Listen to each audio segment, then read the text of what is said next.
예, 오늘의 시황 브리핑 시작하겠습니다. 일단 뭐 트럼프발 우려 요인이 좀 완화가 됐죠.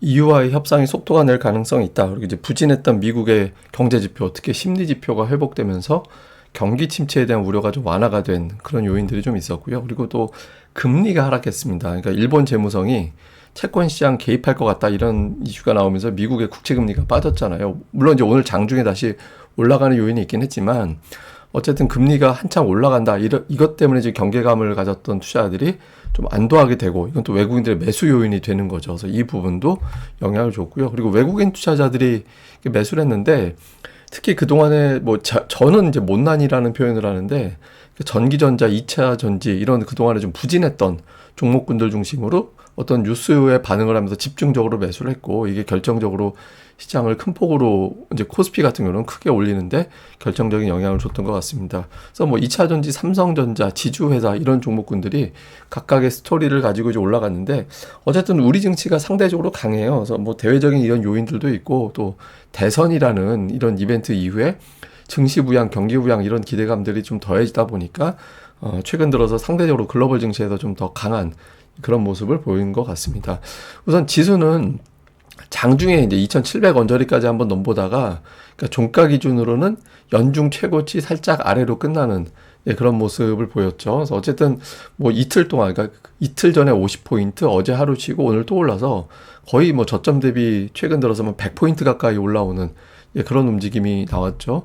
특히 거래 대금이 많이 터졌어요. 그러니까 어제 대비 거래 대금이 대폭 증가를 했죠. 이 거래 대금이 터졌다는 얘기는 뭐냐면 이건 중소형주 가지고 거래 대금을 터뜨릴 수는 없거든요. 그러니까 대형주 쪽에서 많이 나왔다는 얘기잖아요. 이게 이제 어떤 의미냐면 향후에 대형주 장세가 만들어질 가능성이 있다. 그러니까 개인 투자자들이 대형주 또는 대형주와 연결고리가 있는 종목군들 이외에는 소외받을 가능성이 있다라는 것도 의미라는 거예요. 그래서 이후에도 여전히 지수는 좋을 수도 있는데 어쨌든 차별화 장세, 또 다른 형태의 차별화 장세가 지속될 가능성이 있구나. 이 점도 우리가 생각은 해야 될 것 같습니다. 뭐 첫 번째로 시장이 움직일 수 있었던 중요한 재료, 미국의 경제 상황이 괜찮았어요. 컨퍼런스 보드 소비자 신뢰 지수가 올라가는 이제 그런 모습을 보이는데 이게 보시면 계속 빠지고 있었잖아요. 그러니까 6개월 만에 올라서는 그런 모습이 있었고 댈러스 여는 지수도 또 올라가는 그런 모습이 있었죠. 근데 이게 이제 각각 전부 다 두 개 지표의 공통점이 뭐냐면 그러니까 물어보는 지표예요.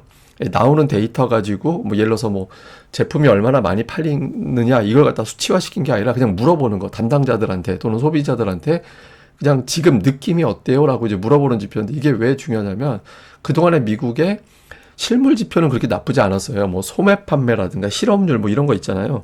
이런 실물 지표는 나쁘진 않았는데 그러니까 심리 지표, 그러니까 설문을 통해서 확인하는 이제 심리 지표가 안 좋았거든요. 그래서 이 심리 지표가 계속 안 좋게 되면 결국에는 실물 지표도 떨어뜨릴 수 있다. 이런 걱정이 좀 있었거든요. 근데 이게 중국과의 협상이 진행이 되는구나, 그리고 관세를 내렸구나 이런 것들이 알려진 이후에 회복을 보여서 이게 미국의 경기 침체 가능성은 상대적으로 낮아졌다.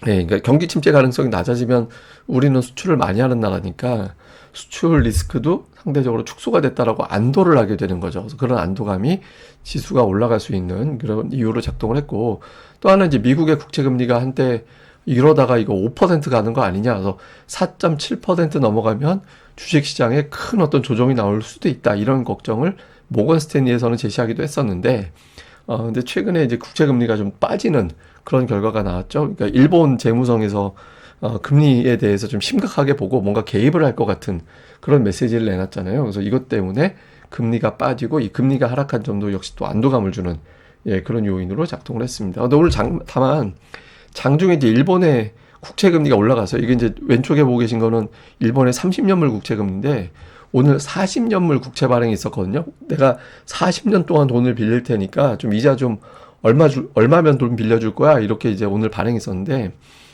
5천억 엔 정도 있었거든요. 근데 이전보다 내가 돈 빌려줄게라고 이제 줄 쓴 사람이 줄어들었어요. 그러니까 줄어들다 보니까 이거 일본 금리 또 올라가는 거 아닌가라고 이제 걱정이 돼서 일본의 국채 금리가 확 올라갔고 이 금리가 올라갈 때 이제 코스피 지수의 상승폭이 좀 줄어들었었거든요. 근데 뒷부분에 다시 일본의 국채 금리가 내려오면서 지수가 흘러내렸던 거는 좀 이제 멈추는 그런 계기가 됐죠. 그래서 어쨌든 전체적으로 금리가 이전같이 막 올라가던 그런 겁주던 단계는 아닌 것 같다. 그러니까 이 정도 시장에 영향을 줬던 것 같습니다.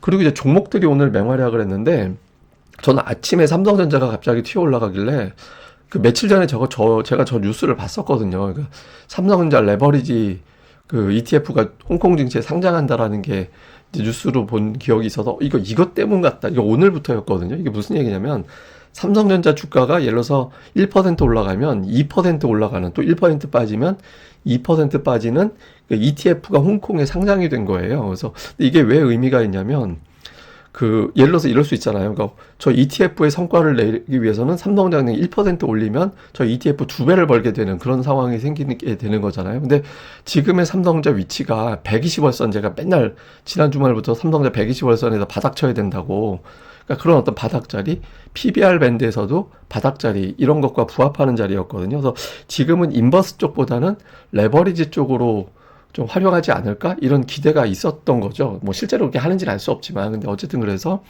삼성전자 주가가 앞으로 저 ETF 때문에 올라갈지도 모르겠다. 저거 수익 내려고 삼성전자 주가를 끌어올릴지도 모르겠다. 이런 식의 상상력이 된 거죠. 그래서 제가 아침에 9시 반인가? 아침에 삼성전자 처음에 한 2% 정도 움직일 때, 그래서 텔레그램 채널로 바로 이제 이 내용을 정리해서 보내드린 거죠. 그래서 이게 아마 그 삼성전자의 어떤 주가에 상승할 수 있는 동력으로 작용할 수 있다. 이런 식으로 투자자들이 생각하는 것 같다라고 해서 이 내용을 제가 정리해서 그때 텔레그램으로 보내드렸던 것 같습니다. 그래서 삼성전자가 일단 오전에는 활약을 했고, 이제 오전 넘어가면서부터는 2차 전지주가 강했죠.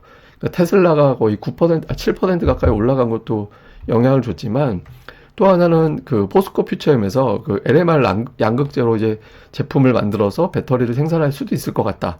그러니까 이런 내용들이 공개가 되면서 2차 전지주가 급등을 했거든요. 그러니까 저게 중국산 저가 그 배터리 있잖아요. 그 LFP로 만드는 거, 그거는 이제 되게 싸게 만들고, 뭐 하여튼, 근데 대신 좀 무겁고, 뭐 그런 거에 대한 어떤 단점이 있거든요. 근데 어쨌든 중국이 저가 제품 워낙 만들다 보니까 가격 경쟁력이 우리나라가 안 된다라는 거잖아요. 근데 저 LMR로 만들면 제품 단가 자체가 가격 경쟁력을 갖추게 되는 것은 물론이고, 한번 충전해서 더 멀리 갈 수도 있다. 그러니까 이런 어떤 그 기대. 근데 그러면 당연히 만들지 왜 못 만들어? 근데 그 만드는 과정이 되게 어려워서 기술적으로 구현하기 어렵다. 이렇게 평가가 되던 건데, 이거를 상용화가 될 것 같다라는 어떤 그런 내용의 보도가 나오면서 지긋지긋했던 중국과의 저가품 경쟁력, 이거에 대해서 극복을 하는 건가?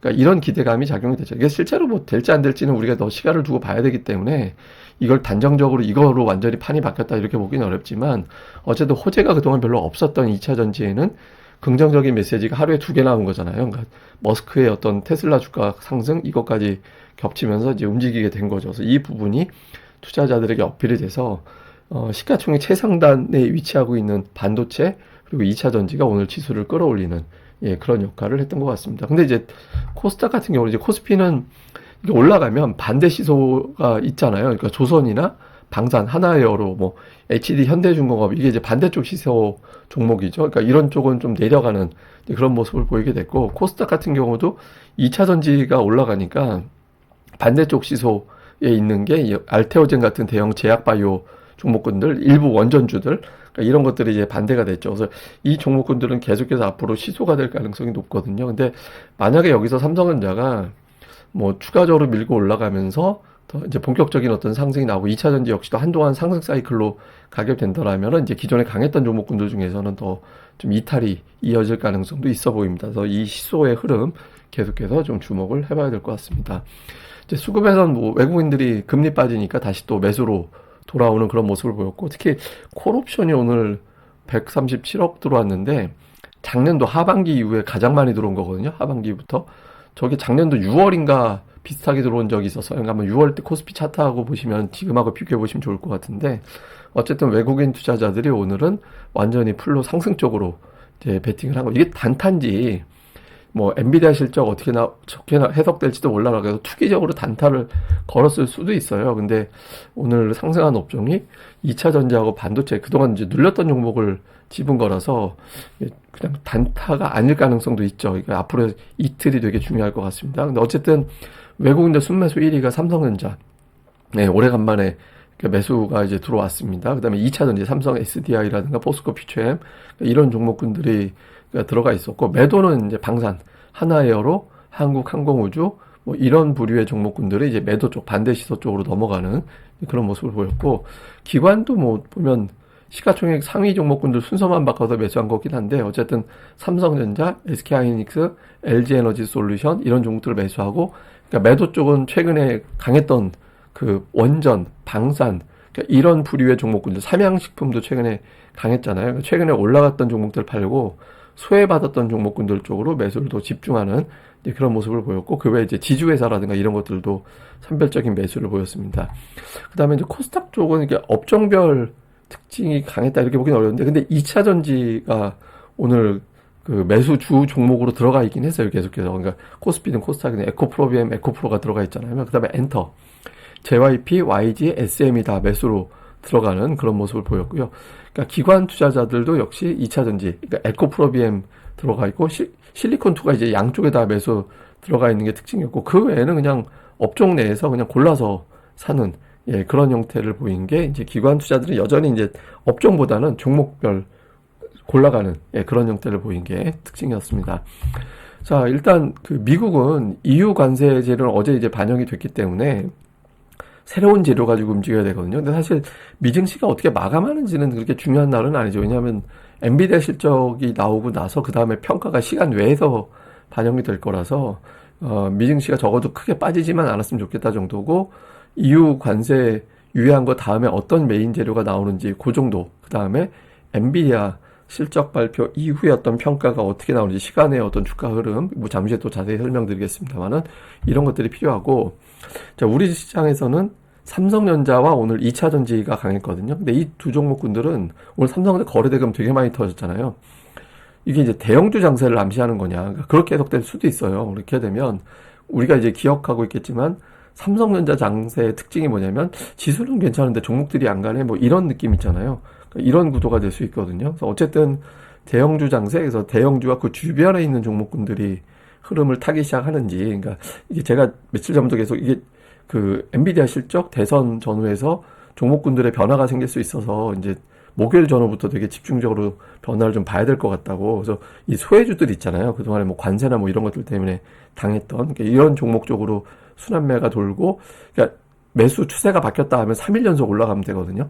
그런 흐름이 나오게 되는지 그 부분을 중점적으로 봐야겠습니다. 그리고 지금 소외 종목군들이 뭐 주요 수출주들, 근데 뭐 관세라든가 규제 받았던 반도체, 2차 전지, 뭐 자동차 등등의 종목군들이 좀 못난이 부류로 들어가거든요. 그래서 근데 이게 이제 반짝 한번 이제 순환매 주고 다시 돌아갈 수도 있어요. 근데 이제 제가 기준으로 보는 게 뭐냐면 3일 연속 오르냐, 다음에 하락할 때 이틀 연속 하락한 다음에 3일 차에서 무조건 매수가 들어오느냐.